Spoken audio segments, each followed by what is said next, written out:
BC ఓసీల్లో ఎవరికి ఈ అధ్యక్ష పదవి రాబోతా ఉన్నది? ఆ విషయంలో ముందుగా అయితే అధిష్టానమే నిర్ణయిస్తుంది. ఇక ఎవరొస్తారు, ఏమొస్తారు అనే దాని మీద ఒక క్లారిటీ. ఖచ్చితంగా పార్టీకి నిబద్ధత గలటువంటి వ్యక్తి, హ్మ్.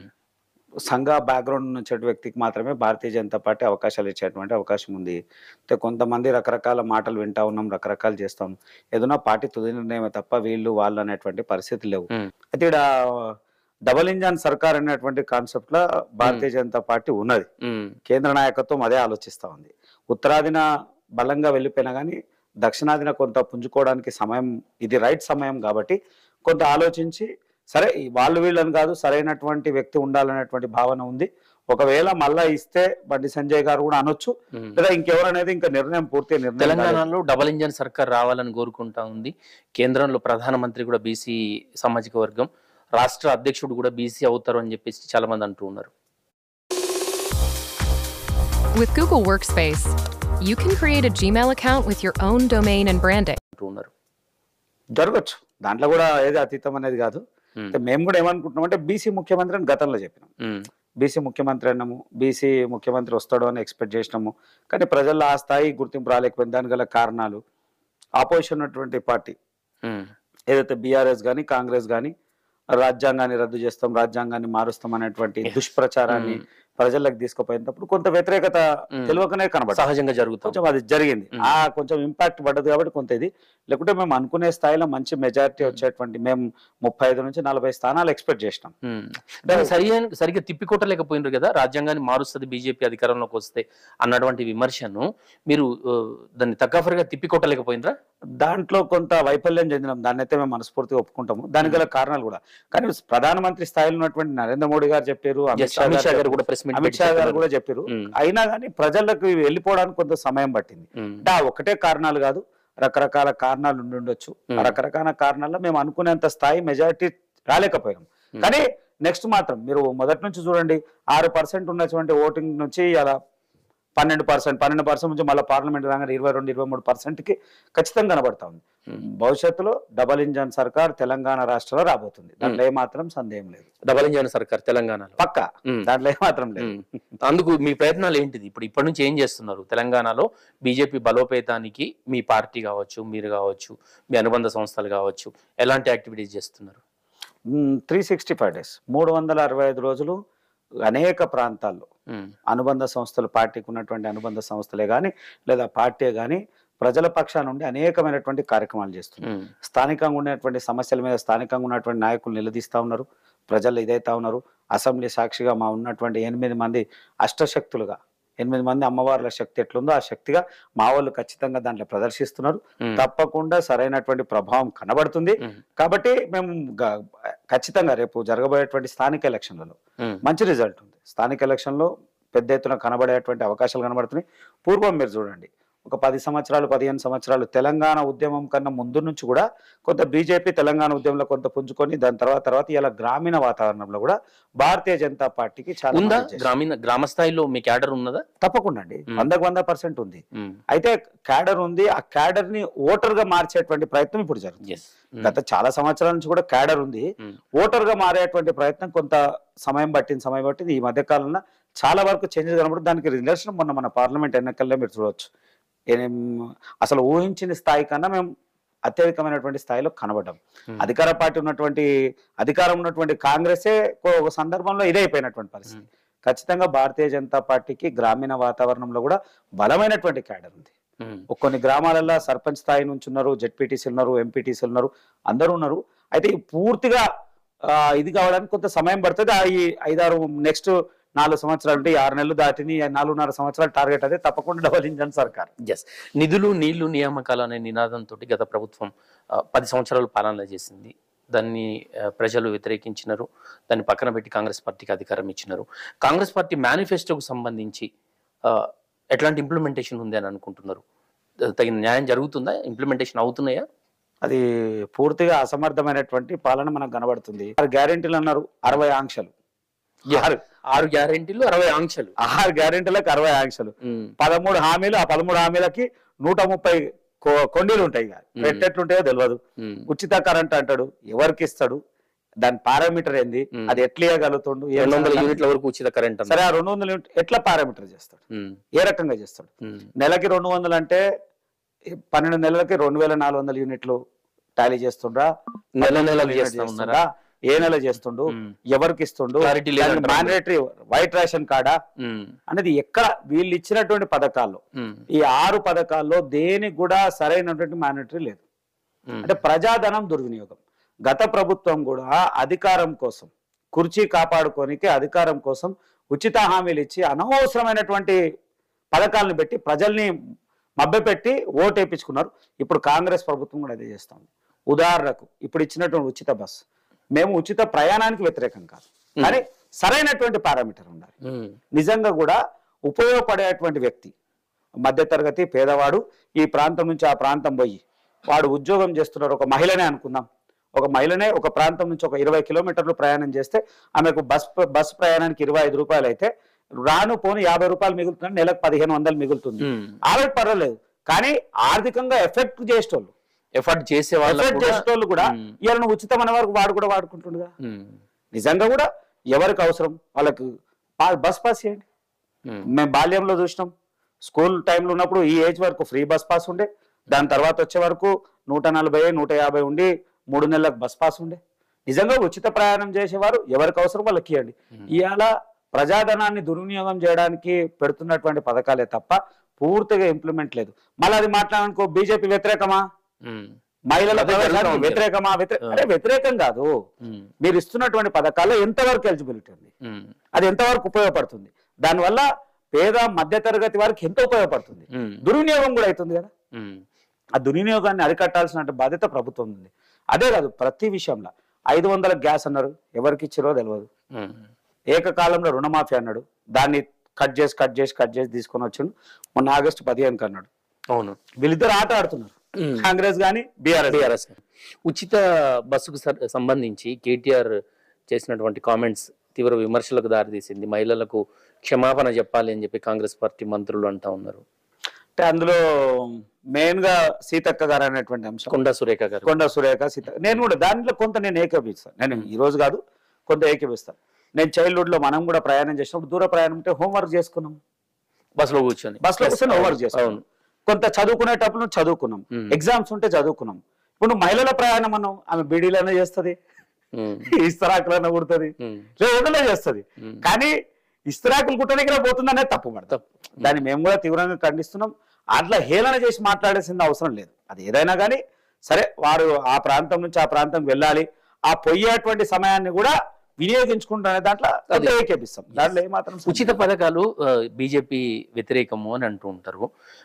ఉచిత పథకాలు ఇచ్చి కాకుండా వాళ్ళకు ఉపాధి అవకాశాలు కల్పించి ఉద్యోగాలు ఇస్తే మంచిది అని చెప్పి అంటూ ఉంటారు. ఎట్లా చూడొచ్చు దీన్ని? 100% కరెక్ట్. ఈ రోజు మీరు చూడండి, దేశవ్యాప్తంగా చూసుకున్నా మన రాష్ట్రంలో చూసుకున్నా ముద్రా లోన్ ఎలాంటి పూచిగత్తు లేకుండా, అంటే మీకు సిబిల్ స్కోర్ చూడదు, ఏ డాక్యుమెంట్ చూడదు, ఎవరిని ఇది లేదు, మ్యాండేటరీ ఆధార్ కార్డు అవి ఇవి minimum bank account Aadhaar card ఉంటే ముద్ర ఇస్తున్నారు. ముద్ర ఉంటే 1,00,000, 2,00,000 నుంచి 10 లక్షల నుంచి అలా 20 లక్షలకు వచ్చి మొన్న పెంచినారు, 20 లక్షలకు వచ్చినాం. అంటే ఒక మనిషిని నువ్వు ఈ రోజు అంటే మనం 1000 రూపాయలు ఇవ్వగలుగుతాం, 2వ నెల ఇస్తాం, 3వ నెల ఇస్తాం. కొత్త ప్రభుత్వం వస్తే ఈ రోజుకే అప్పులు. గత ప్రభుత్వం 7.5 లక్షల కోట్లు అప్పు చేసింది అంటున్నాం. ఈయన వచ్చినాక మళ్ళీ ఈయన కూడా 7,000 కోట్లు ఈయన కూడా అప్పు చేసేసిండు. అప్పుడే నడిచినానికి ఈ నడిచే జీతాలు ఇయనికనో వ్యవస్థ నడపడానికి ఈయన అప్పులు చేసేసిండు. ఇప్పుడు ఉన్న ప్రభుత్వం కూడా ఏమంటామంటే వానికి ఉపాధి కల్పించాలి. ఉపాధి కలిగిస్తే డబ్బు కేంద్రం అవుతుంది, డబ్బు సృష్టించబడుతుంది, వ్యాపారం చేసుకుంటాడు, ఉద్యోగ అవకాశాలు ఉన్నప్పుడు ఉద్యోగం చేసుకుంటాడు. అది కాకుండా మనం ఉచితాలు ఇచ్చుకుంటూ పోవడం దానివల్ల ప్రమాదమే. ఇలా భారతీయ జనతా పార్టీ దాన్ని పూర్తిగా ఇచ్చేసి సరే ఇస్తున్నాం. ఎక్కడ ఇస్తున్నాం? మేము కూడా రైతులకు ఇస్తున్నాం. అది కూడా రైతులకు నేరుగా రైతు అకౌంట్లకు. అది కూడా 100 ఎకరాలు 30 ఎకరాలు ఒక రైతుకి ఎంత ఇవ్వాలి అంతే పోతుంది. తర్వాత సబ్సిడీ, రైతుకు డైరెక్ట్ యూరియా మీద డిఏపి మీద డైరెక్ట్ సబ్సిడీ ఇస్తున్నాం. ఒక్కొక్క రైతు, చిన్నకారు రైతు, సన్నకారు రైతు ఒక పంట 2 పంటలు అయ్యే వరకు 9,000, 14,000 రూపాయలు సబ్సిడీ తీసుకుంటున్నాయి. 2 యూరియా సంచుల మీద, 2 డిఏపి సంచుల మీద ఆయనకు 9,000, 4,000 రూపాయలు, 9,000 పైన సబ్సిడీ వస్తుంది. అట్లా ప్రతి రైతుకు లబ్ధి చెందుతుంది కదా. ఇది ఉచితంగానే వస్తూ ఉంది. కానీ కేంద్ర ప్రభుత్వం ఉచితంగా వ్యాపారం అంటే ఆయన రైతుకి బాగుపడడానికి లేదా ఆయన ఆర్థికంగా బలోపేతం కావడానికి చేస్తున్నటువంటి పథకం. అలాంటిది పర్లేదు. ఇప్పుడు హైడ్రా అని చెప్పేసి రంగనాథ్ గారు చేస్తా ఉన్నారు. చెరువుల దగ్గర కావచ్చు, ఇట్లాంటి వాటి దగ్గర కట్టినటువంటి బిల్డింగ్స్, అపార్ట్మెంట్స్, విల్లాస్ ఇవన్నీ కూల్ చేస్తా ఉన్నారు. దీనికి సంబంధించి అధికార పార్టీకి సంబంధించినటువంటి వాళ్ళే విమర్శలు చేస్తా ఉన్నారు.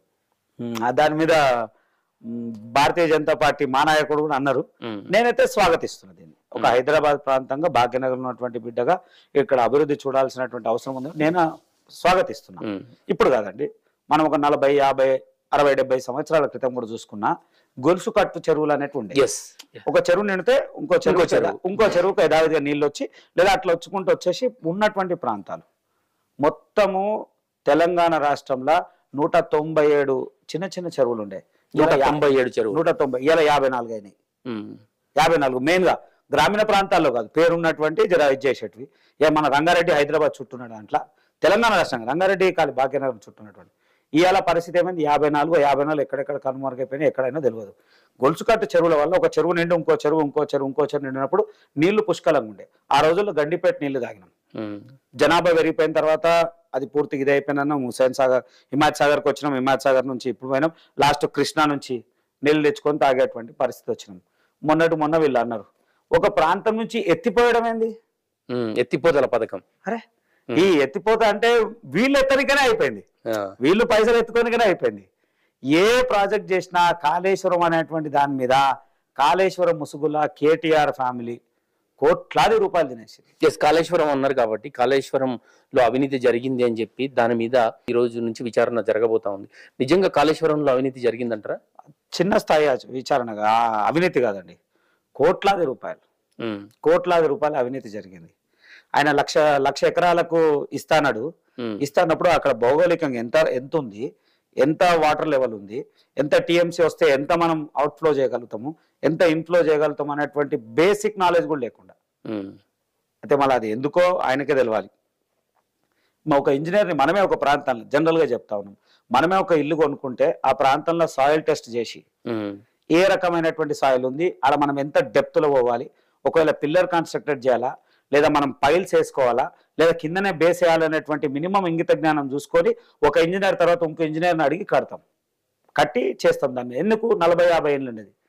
ప్రాజెక్ట్స్ అంటే దాన్ని సగటు కాలం, ప్రాజెక్టులో సగటు కాలం 150-200 సంవత్సరాలని ఎవరో పెద్దలు చెప్తే విన్నాము, ఇంజనీర్లు చాలా మంది చెప్పారు. 200 సంవత్సరాలు ప్రాజెక్ట్ కాలం అంటా ఉన్నాం. ఇలా 4 ఏళ్ళకి ఎక్కువ ప్రాజెక్టులు కూలిపోతుంది. మినిమం 4 ఏళ్ళకి దాన్ని 200 సంవత్సరాల పాటు ఉండాలా? 200 సంవత్సరాలు ఉండాల్సింది నువ్వు 4 సంవత్సరాలతో కన్స్ట్రక్షన్ జరగాలి, అంతే కదా. పూర్తిగా అవినీతి. ఇంకోటి ఏ ప్రాజెక్ట్ అయితే ఇప్పుడు ఉన్న ప్రభుత్వం కూడా, నేను అది కూడా క్లారిటీ ఇస్తాను, ఒకరు తప్పు చేసిన తర్వాత అదే వ్యక్తికి ఇంకో ప్రాజెక్ట్ వేయడంలో ఎట్లా? మేడిగడ్డ కుంగింది, మేడిగడ్డ వల్ల ప్రమాదం అయిందని చెప్పి చూస్తా ఉన్నాము. దాని గురించి అదే కాంట్రాక్టరు మళ్ళీ మన సుందీల్లో కూడా ఆయన్నే చేస్తున్నాడు. మళ్ళీ ఆపాల్సినటువంటి అవసరం ఉంది కదా. మా సుందీల పరిస్థితి ఏంది?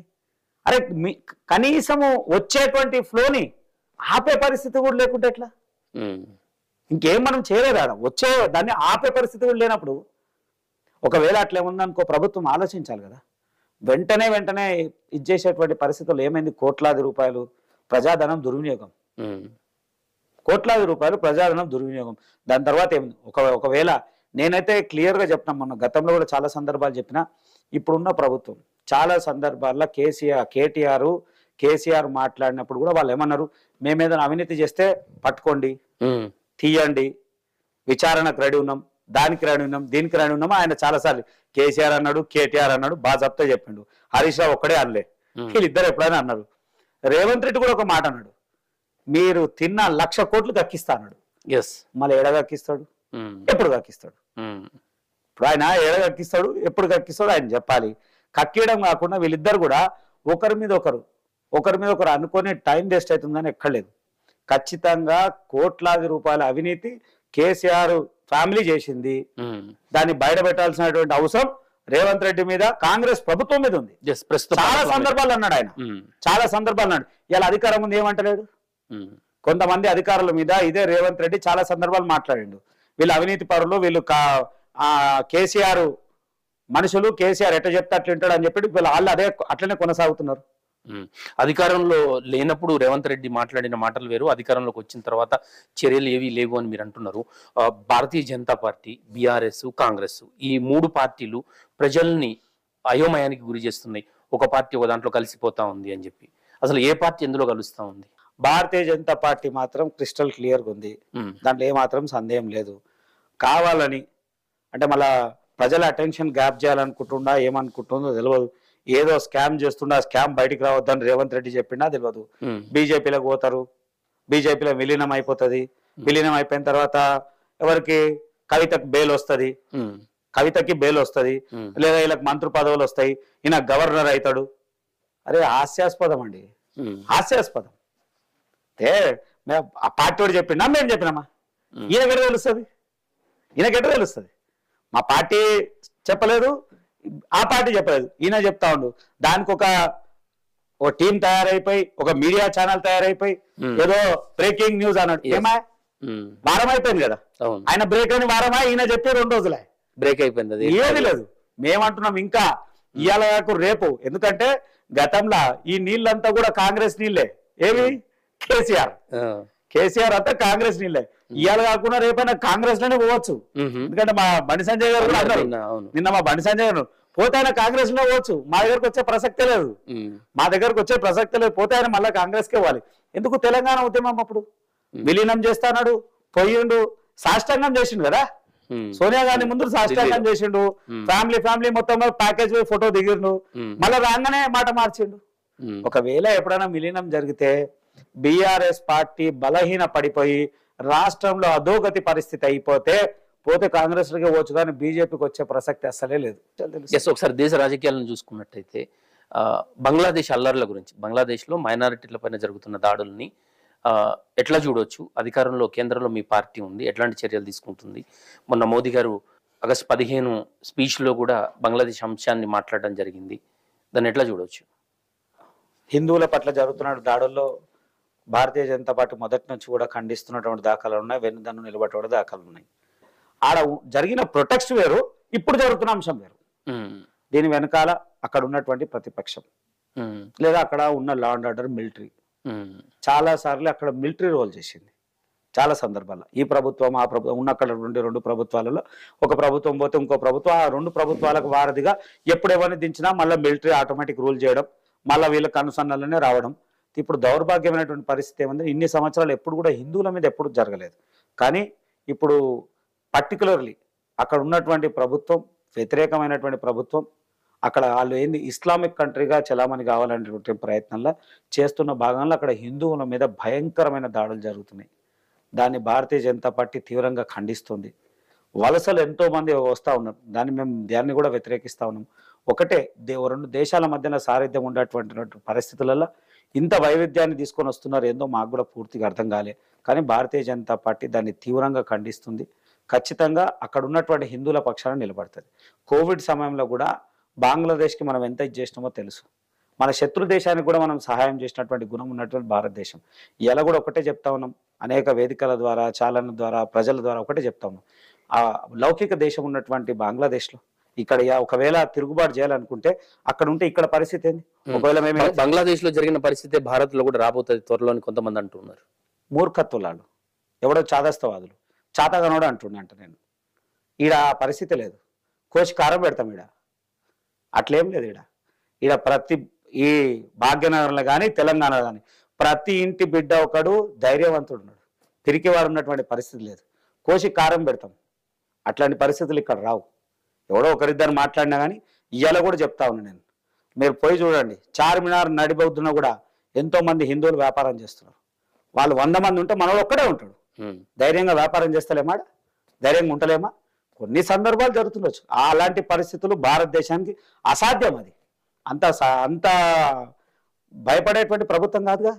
భారతీయ జనతా పార్టీ ఉన్నంత వరకు సాధ్యం కాదు. ఇక కాంగ్రెస్ ఉన్నా కానీ హిందుత్వం అయితే ఇచ్చేసేటువంటి పరిస్థితిలో భారతదేశంలో లేదు. అది అసలు సాధ్యమే కాని అంశం. ఎవడో మాట్లాడుతున్నారు, దాన్ని తీవ్రంగా ఖండిస్తున్నాం. చాతగానోడనే మాటలు అవన్నీ. ఇలా అట్లేం లేనేలేదు. ఇంకా మేమంటున్నాం ఒక పరిస్థితి ఏమంటున్నాం అంటే, ఇలా నిజంగా కూడా ఒకవేళ భారతదేశం ఉన్నటువంటి హిందువులు, చాలా మంది హిందువులు ఒకటే ఆలోచించాలి, వానికి కోట్ల రూపాయలు ఉండడం కాదు, కనీసం ధర్మానికి దానం ధర్మం చేసేటువంటి వ్యవస్థ ఉండాలి. దేవాలయాన్ని కాపాడాలి, సంస్థని కాపాడాలి, వ్యవస్థని కాపాడాలి. వీరు కాపాడుకుంటే రేపు తిరుగుబాటు చేసినప్పుడు ఏం చేసే పరిస్థితి లేదు. ధర్మాన్ని కాపాడితే మిమ్మల్ని కాపాడు నిలబడుతుంది. మేము అదే చెప్తా ఉన్నాం.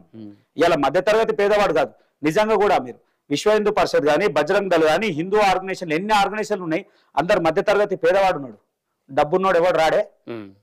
నేనేమంటా చెప్పిన, ఇవాళ సందర్భం వచ్చింది. ఈ కోట్లాది రూపాయలు హిందూ ముసుగులు ఉన్నటువంటి ఎంతో మంది స్వామీజీల దగ్గర ఉన్నాయి. ఈ స్వామీజీలు ఏం చేస్తున్నారు? ఎవరి పైసలు ఎవరి కోసం చేస్తున్నారు? ఏం కోసం? భూములు పెంచుకోనికనా? వీళ్ళంటారు ఇలాంటి టైంలో రావాలి కదా, ఇవాళ నిలబడాలి కదా, నిలబడరు. నేనేమంటున్నా, సరైన సమయం వచ్చినప్పుడు ఖచ్చితంగా వీళ్ళందరూ ముందుకు రావాలి, ముందుకు తీసుకొస్తారు కూడా. భారతీయ జనతా పార్టీ ఉన్న రోజులు ఈ దేశం వైపు చూసే సత్తా ఎవరికి లేదు. అందరినీ మనతో ప్రశాంతంగా బతకనిస్తున్నాం కదా. స్వామీజీలు కూడా కాషాయం ధరించి వాళ్ళకు చేతనైనంత సమాజం కోసమో, హిందూ సనాతన ధర్మ పరిరక్షణ కోసమో కొట్లాడుతూ ఉన్నారు, ధర్మాన్ని కాపాడుతూ ఉన్నారు. వారిని విమర్శించడం కరెక్ట్ కాదేమో. ఒకరిద్దరు ముగ్గురు తప్ప మిగతా వాళ్ళు అలా సీట్ తులసి తోటలో గంజాయి మొక్కలాగా ఒకరిద్దరు ఉంటే ఉండొచ్చు. మనం ఎంటైర్ సాధు సంతులను నేనైతే అంటున్నాను, నేను ప్రాక్టికల్ గా చూస్తా ఉన్నా. నేను ఒక సాధారణమైనటువంటి వ్యక్తిగా, ఎవరైనా కానీ స్వామీజీలు అయినటువంటి వ్యక్తులు కాషాయద్వారులు, వారికి కుటుంబం ఉండదు. వాళ్ళు వ్యక్తిగతంగా దైవ సంబోధులుగా మనం సంబోధిస్తున్నాం. కారణం ఏంటంటే వాళ్ళ నిష్ట వాక్చాతుర్యమా లేదా మంచి చెడ్డ వాళ్ళ అనుష్ఠానం వాళ్ళని ఆ స్థాయికి తీసుకొచ్చింది. మంచి ఏందో చెడు పసిగడతారుగా. సాధులకు ఎందుకు భూములు? వాళ్ళే అన్నిసార్లు సాధువులకు భూములు ఎందుకు అంటే వాళ్ళు పీఠాన్ని నడపడం కోసమో, ఇంకో దాని కోసమో, భక్తుల కోసమో. వ్యాపారమా అండి? వ్యాపారమా ఇది? కాదు కదా. వ్యాపారం అయితే కాదుగా. సాధు సంస్థానాలకు వేలాది ఎకరాలు ఏం అవసరం? ఉంటే నువ్వు ఏం చేసినావు? సమాజానికి ఏం చేసినావు? ఓ మిషనరీ సంస్థలు 4 స్కూళ్ళు నడిపిస్తున్నాయి. మనం వచ్చే వరకు పరిస్థితి లేకుండా ఉన్నాం, పరిశాన్. మిషనరీలు బెటర్ అంటారు సాధు సంతలు. అరే వాడు చేస్తుండు కదా, వాడు ఆటలకించి మత ప్రచారం చేసుకుంటూ వస్తుండు కదా. వాడు పిల్లగానికి స్కాలర్షిప్ ఇచ్చి మత ప్రచారం చేస్తుండు. వానికి ఆదివారం నాడు పిలుస్తుండు, భోజనం పెట్టి చేస్తుండు. మనం ఏం చేస్తున్నాం? వచ్చిన ఉల్టా పైసలు అడుగుతున్నాం. ఉల్టా వచ్చిన రాగానే నువ్వు ఇంత దక్షిణ రా, మార్పు ఎక్కడ రావాలంటారు? నేను ఒకటే చెప్తా, ఈ స్వామీజీల దగ్గరనే రావాలి. ముందు వాళ్ళు నిష్పక్షపాతంగా ఎవరైతే ఉన్నారో, సరే చిన్న వాళ్ళ గురించి నేను మాట్లాడా, వాళ్ళు నిజంగా దేశం కోసం ధర్మం కోసం స్వాగతం చేసిన వ్యక్తులను కూడా చూసాను నేను, వాళ్ళని కూడా స్వాగతిస్తున్నా. కానీ కొంతమంది హిందూ ధర్మం ముసుగుల ఒకరిద్దరు స్వామీజీలు చేసిన దాన్ని మొత్తం సాధు సంతుల సమాజానికి అంటగట్టాల్సిన అవసరం లేదు. ఇక పశ్చిమ బెంగాల్ విషయానికి వద్దాం సార్. అక్కడ ట్రైనీ డాక్టర్ హత్యకు సంబంధించి దోషులను శిక్షించాల్సినటువంటి ఆ రాష్ట్ర ముఖ్యమంత్రి ర్యాలీ తీస్తున్నారు, దోషులకు శిక్ష పడాలని. ఇది ఒక విడ్డూరం లాగానే ఉంది. దీన్ని ఎట్లా చూడొచ్చు? అది అయితే దాని నైతిక బాధ్యత ఆమె వహించాలి. అక్కడ ఉన్నటువంటి ముఖ్యమంత్రి మమతా బెనర్జీ ఖచ్చితంగా నైతిక బాధ్యత వహించి ముందు రిజైన్ చేయాలి. ఆమెనే మళ్ళీ తిరుగుబాటు చేసి ఆమెనే ధర్నా చేస్తారు. ఎవరి మీద ధర్నా చేయాలి? ఎవరి మీద మాట్లాడాలి? గవర్నమెంట్ హాస్పిటల్ అనేది, అది గవర్నమెంట్ హాస్పిటల్. ఆమె గవర్నమెంట్ ట్రైనీ డాక్టరు. ఉన్నటువంటి వ్యవస్థ రాత్రి 2 గంటల వరకు కూడా, ఉన్న దాని తర్వాత జరిగినప్పుడు ఆ టైం ప్రభుత్వము చూడాల్సినటువంటి బాధ్యత వహించేది పోయి ప్రభుత్వమే చేతులు లేపేసేటువంటి పరిస్థితి ఉంది. మళ్ళీ మన దగ్గర ఉన్న వాళ్ళు చాలా మంది ఇప్పుడు వాళ్ళు ఏడ ధర్నాలు చేస్తున్నారు. మన దగ్గర అయితే ఊకుంటుండేనా? మన దగ్గర అయితే ఊకుంటారా? మళ్ళీ ఇలా మాట్లాడతలేరు, అక్కడ ఏం మాట్లాడతలేరు, అక్కడ ఏం చెప్పరు, అదేం మాట్లాడారు. నేను ఇంకొక నిర్భయ అంత పెద్ద సంఘటన జరిగింది. ఏం చేస్తుంది? మళ్ళీ ప్రభుత్వం నైతిక బాధ్యత వహించాలి. అక్కడ వహించి ఎంబడ ఇచ్చాల్సినటువంటి అవసరం. తర్వాత ఆడ కూడా సందర్భంలో కూడా నేను ఇండియన్ టైమ్స్ అవి 2-3 మ్యాగజైన్లలో దాంట్లో చూసిన వాడు ఎవరినో ఒక్కరిని దోషి చేశారు. అరే ఆడ డాక్టర్ రిపోర్ట్ ఒకటి ఉంది, ప్రభుత్వం ఒక్కరిని దోషిగా డిక్లేర్ చేసింది. గ్యాంగ్ రేప్ అంటున్నాడా? గ్యాంగ్ రేప్ అంటుండు, జరిగిన విషయం ఇట్లా అంటుండు, వాళ్ళ తల్లిదండ్రులు ఇచ్చేస్తా ఉన్నారు. మళ్ళీ వీడేమో ఒకరినే దోషిగా చేస్తుంది అక్కడ ప్రభుత్వం. అదే ఒకవేళ వేరే దగ్గర ఉంటే ఎట్లుంటుండే పరిస్థితి? ఇప్పుడు వాళ్ళ రాష్ట్రంలో ఉంది కాబట్టి ఏం మాట్లాడతలేరు.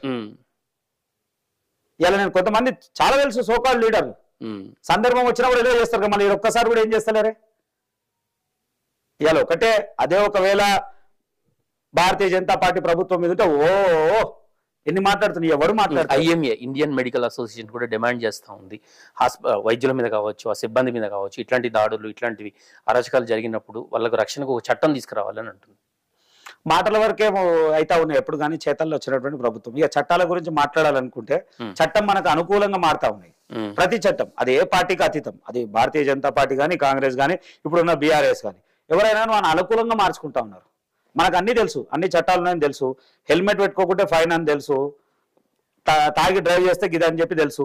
అయినా నిర్లక్ష్యం చేస్తూ ఉంటాం. కానీ ఎలాంటి చట్టం ఉండాలంటే చాలా స్ట్రిక్ట్ గా, అసలు చాలా చట్టాలు ఆచరణ లేని చట్టాలు ఉన్నాయి. ఎప్పుడైతే ఆచరణ సాధ్యమైందంటే మార్పు వస్తుంది కదండి. ఆచరణ లేని చట్టాలు ఉన్నాయి.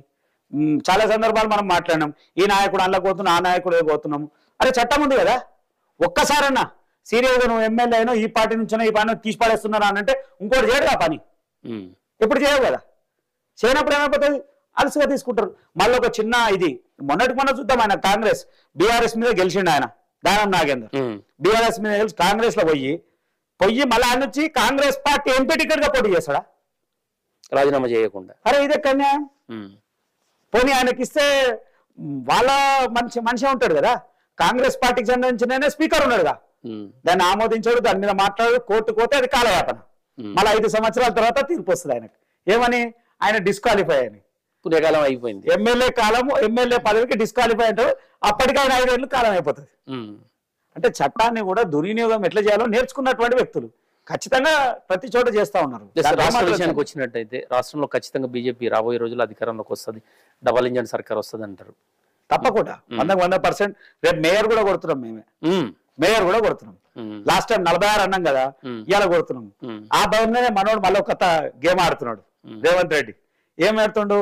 రంగారెడ్డి జిల్లా ఉన్నటువంటి అనేక ప్రాంతాలంతా కలిపేసి పెద్దగా చేస్తా, మాకెక్కడ అధికారం వస్తుంది, భారతీయ జనతా పార్టీ ఎక్కడ కైవశం చేసుకుంటుందో మేయర్. ఎందుకంటే లాస్ట్ టైం 46 స్థానాలు వచ్చినాయి. మేము బలంగా ఇప్పుడు మళ్ళీ పోయి ఆయనతో మేయర్ ఏడైతామో అనేటువంటి భయంలో చుట్టూ ఉన్నటువంటి ప్రాంతాలన్నీ కలిపేసుకొని మళ్ళా అది కూడా భారతీయ జనతా పార్టీ చేతిలో పోవద్దు అనే కుట్ర. ఎందుకంటే ముస్లిమ్స్ ఎక్కువ.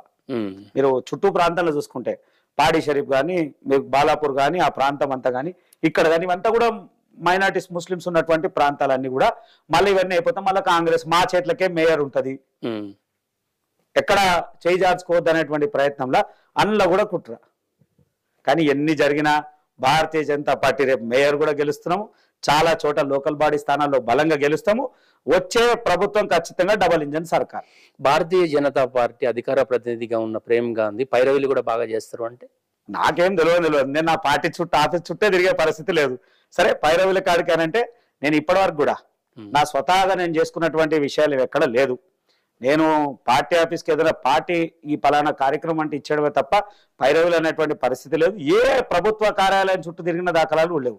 నేను ఈ పలానా కార్యాలయానికి పోయినాము, ఈ పలానా పని చేస్తాం, ఎట్లా చేస్తామండి? ఇక్కడ కాంగ్రెస్ ప్రభుత్వం సెంటర్ లో ఉంది. సరే సెంట్రల్ లో ఉంది అంటే ఆ సెంట్రల్ స్థాయి అన్నట్టు కాదు. సరే రాష్ట్రంలో కూడా మీ కూటమి ప్రభుత్వం ఉండే ఇప్పటి వరకు అయితే అలాంటి పరిస్థితులు ఎక్కడా రాలే. చేసే ప్రయత్నం కూడా భారతీయ జనతా పార్టీ చేయదు. ముఖ్యంగా ప్రేమ్, నేను RSS కార్యకర్తని, బాల స్వయం సేవకుని, నేను ఆ విధానాల నుంచి వచ్చినటువంటి వ్యక్తిని. అవసరం ఉందంటే ఉపాసం అని ఉంటే గానీ అవినీతి చేయాలి. RSS లో తిరిగినారు, BJP అధికార ప్రతినిధిగా ఉన్నారు, సాధు సంతుల దగ్గర తిరుగుతారు, పుణ్యక్షేత్రాలు తిరుగుతారు, అన్నదానాలు చేస్తూ ఉంటారు. అట్లాంటి ప్రేమ్ గారు సాధు సంతులను విమర్శిస్తారు. కొంచెం వాస్తవాలు తెలిసినప్పుడు బాధపడ్డటువంటి సకలు. నేను ఎగ్జాంపుల్ మీకే చెప్తా. మీ కన్న పిల్లలే ఉండండి, తప్పు చేస్తే తిరుగుబాటు చేస్తున్నారుగా, వాళ్ళని కొడుతున్నారు కదా, బాధ్యత ఎవరిది? మీ పిల్లల్ని మీరు కొట్టకపోతే ఎట్లా?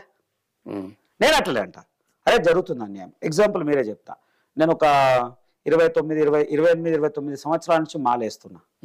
అయ్యప్ప స్వామి మాలేస్తా, 40 రోజుల పాటు మండల కాలము దీక్ష చేస్తా. ఖచ్చితంగా 40 రోజుల పాటు. అంటే అయ్యప్ప మీద నాకు ఉన్నటువంటి భక్తి అట్లాంటిది. అట్లాంటి వ్యక్తిని నేను మీ దగ్గరికి రావాలి. ఇలా నేను మాల మీద ఉందని తెలిసి నేను మీ దగ్గరికి రావాలి. మీరు మీ ఇంటి నుంచి ప్రయాణం చేసి ఇక్కడికి వస్తున్నారు. మీకు మధ్యలో ఎక్కడనో రోడ్ సైడ్ లో బెగ్గర్ కనబడ్డాడు. ఆయన మాల వేసుకొని ఉన్నాడు. ఆయనని మీరు చూసిరు ముందు, సెకండ్ నేను కనబడతా. మీ ఆలోచన ఏముంటది? ఏడు ఒక టైప్ అడుక్కునేటోడే కదా. నేనేమంటా అట్లాంటి నేను తప్పు పడుతున్నా. నీకేం కావాలో మేము చేస్తాం, నీకేం కావాల్సిన పరిస్థితి. నేను మాల తెంపేసిన, బట్టలు తీసేసిన, నా మీద కేసు అయింది. నేను అంటావు భయ్, నా ధర్మాన్ని నేను కాపాడుకోవాలి కదా, నా ధర్మాన్ని నేను కాపాడుకోవాలి. కాపాడుకోవాలి నీకేం అవసరం? నీకు పోనీక ప్రయాణ ఖర్చు లేదా నేను ఇస్తా, నీకు భోజన వ్యవస్థ లేదా నేను చేస్తాను, కానీ నా దేవుడిని అవమానపరచు, నా దేవుడి వేషంలో అడుక్కుంటూ అది తప్పు. రీసెంట్ గా కూడా ఒకటి మనము సోషల్ మీడియాలో చూసినాము, ఆంజనేయ స్వామి వేషం వేసుకొని ఒక అతను అడుక్కుంటా ఉంటే ఒక మహిళ ఆ వేషం తీసేయి అని చెప్పేసి ఆర్గ్యూ చేసి ఆ వేషం తీపిచ్చినటువంటి పరిస్థితి. ఎందుకంటే నా దేవుళ్లతో ఈ వేషం వేసుకుని అడుక్కోవడం పద్ధతి కాదు అని చెప్పి నేను చాలా సందర్భాలు మేము కూడా చెప్పినాం. నేను అదే అంటా ఉన్నా, ఆంజనేయ స్వామి అడుక్కున్నట్టు కాదు, అభయస్తుడు. ఆయన నీకు ఆయన అవకాశం ఇచ్చిండు, ధైర్యం ఇచ్చిండు, కొట్లాడన్నాడు, ఫైట్ చేయండి, నీకు వరాలిచ్చే దేవుడు అడుక్కున్నట్టయితే ఆ వేషధారణ అడుక్కుంటే ఎందుకు రా బాబు అని మేము చాలా సందర్భాలు చెప్పినాం. ఆయనే కాదు, దేశంలో ఉన్నటువంటి ప్రముఖ నాయకులకు వేషాలు వేసుకున్నా కూడా తప్పు పట్టినాం. మహాత్మా గాంధీ వేషం వేసుకొని చిన్నపిల్లలు తప్పు పట్టినాం. సిల్వర్ కలర్ నువ్వు గాంధీ గారు భారతదేశానికి స్వాతంత్రం తీసుకొచ్చినటువంటి వ్యక్తి, నిస్వార్థమైన వ్యక్తి, దేశానికి స్వాతంత్రం అన్నది ఆస్తి మొత్తం దేవునికి సమాజానికి ఇచ్చేసిండు, ప్రభుత్వానికి ఇచ్చిండు. ఆయన ముఖం పెట్టి అడుక్కోవడం తప్పు కదా. చిన్న పిల్లలు వేస్తే అది కూడా మేము ఖండించినట్టు దాఖలాన్ని. ఎవరి ధర్మం అలాగే గొప్పది, మేము వేరే ధర్మాన్ని ఎక్కడ కించపరుస్తలేము. కానీ మా దగ్గరకు వస్తే మాత్రం ఊరుకోం కదా, తప్పకుండా ఖండిస్తాం దాన్ని. ఎవరైనా సాధులైనా సంతులైనా మంచి అయినా చెడ్డనే ఇచ్చేస్తాం. కుటుంబంలో కుటుంబ పెద్దగా కావచ్చు, కుటుంబ సభ్యుడిగా కావచ్చు, ఆ కుటుంబంలో ఎవరైనా తప్పు చేస్తే వేలెత్తి చూపిస్తాం, సరిదిద్దుతాం అంటే తప్పకుండా. అది మానవ ధర్మం. అది ఒక హిందువు పుట్టినప్పుడు ఖచ్చితంగా ధర్మం నాది కదా, అందరి మీద ఉంటుందండి, అందరి మీద తప్పదు. Thank you so much Prem garu. Bharatiya Janata పార్టీలో మరింత ఉన్నత స్థాయికి వెళ్ళాలి, సమాజ సేవలో ప్రతినిత్యం మీరు ఉంటూ ముందుకు పోతూ ఉండాలి, సనాతన ధర్మ పరిరక్షణలో కూడా మీరు ఇదే ఉత్సాహంతో పనిచేయాలని కోరుకుంటున్నాను. Thank you so much sir. ఇది ఇవాల్టి చర్చ. మరో అంశంతో మళ్ళీ కలుద్దాం. చూస్తూనే ఉండండి జై స్వరాజ్య టీవీ.